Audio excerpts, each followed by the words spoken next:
Hi, I'm Jennifer Sir from the Sewing Room, and today I'm going to talk about gathering stitches.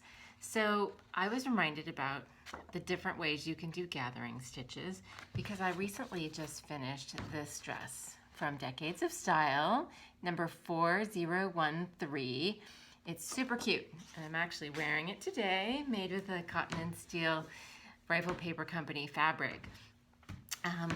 So they ask for at the waist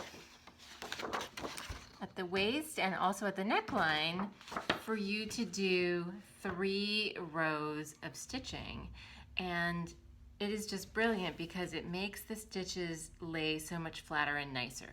So I wanted to show you and demonstrate the difference between 1 row of gathering stitches, 2 rows of gathering stitches, and 3 rows of gathering stitches. So I'm going to move the camera so that you can see them in front of me. And we'll start with 1.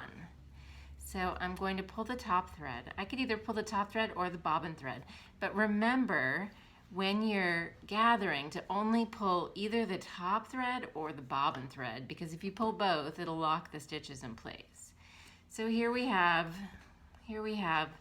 1 row of gathering stitches, and you can see it's a tiny bit roly-poly. It's not bad. This rayon fabric is pretty nice, but if you were doing that out of a cotton, it would just be twisting all over the place.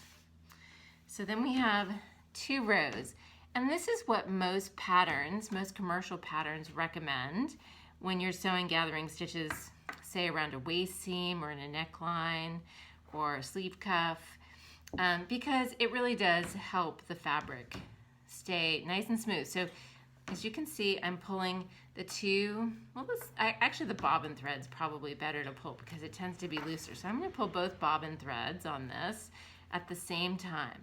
And what that does is it actually helps, when you're pulling the threads at the same time, it helps the fabric go together more evenly and lay down a little more flatly as we're going here. So you can see when I pull it that, and I'll pull it from the other end as well, that has a whole different look to it with 2 rows of top stitching. So we have 2 rows, this is 2 rows, and then we have the single row, and then even better is 3 rows of gathering stitches. And in the pattern that I use, they kind of use it more like a smocking stitch because you end up seeing some of the stitches.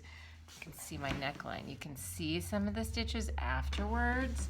But this you could do just for any sort of gathering.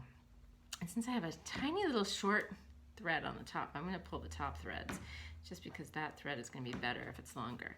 But even as I start pulling, you can see how the fibers move together and the whole thing just lays so much more flat and lovely.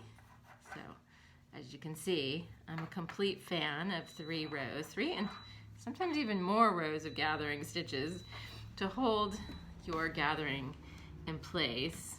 So I'll pick up these on this end, pull these guys, and voila, you can see already so much nicer, I think. And you can see on the back too, it's probably actually easier to see on the back how nicely those gathers lay down already. So we have backside for 3 rows, backside for 2 rows, and backside for a single row. So that is my tip of the day, and I hope you enjoyed. Have a great day.